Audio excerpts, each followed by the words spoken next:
Hello, you are watching an interesting video about daydreaming while working on complex mental tasks may not be such a crime. Do you ever catch yourself daydreaming while performing a challenging mental task and scold yourself for allowing your mind to wander?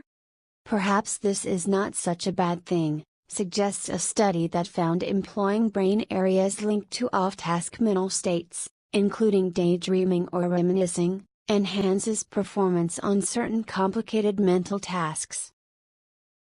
Daydreaming while working on complex mental tasks may not be such a crime. A new study suggests it can actually enhance mental performance. The study, published in the Journal of Neuroscience, was conducted by researchers at Cornell University in Ithaca, NY.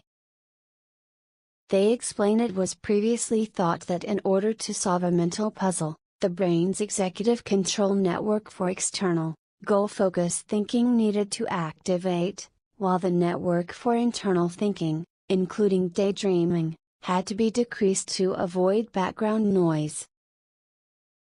The prevailing view is that activating brain regions referred to as the default network impairs performance on attention-demanding tasks because this network is associated with behaviors such as mind wandering, says lead author and neuroscientist Nathan Spring.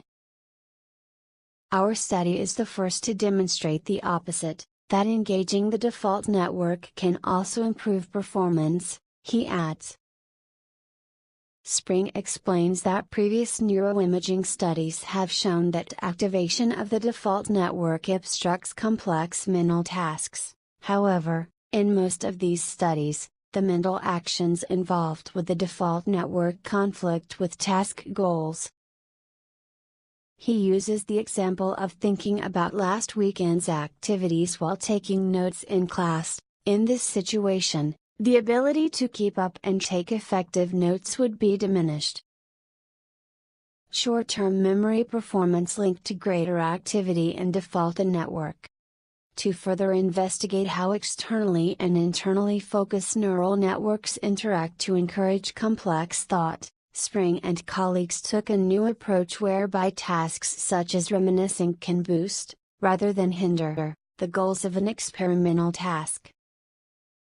For their study, the researchers had 36 young adults view sets of famous and non-famous faces in a series and asked them to determine whether the current face matched the one presented 2 faces previously. Meanwhile, the researchers scanned their brains using functional magnetic resonance imaging, fMRI. This task assessed whether using long-term memory involving famous people, which uses default network brain regions, supports short-term memory performance, which uses executive control regions.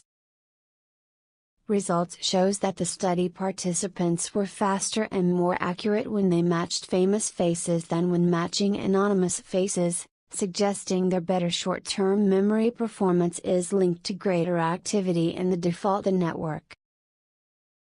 Commenting on the findings, Spring says outside the laboratory, pursuing goals involves processing information filled with personal meaning, knowledge about past experiences, motivations, future plans and social context.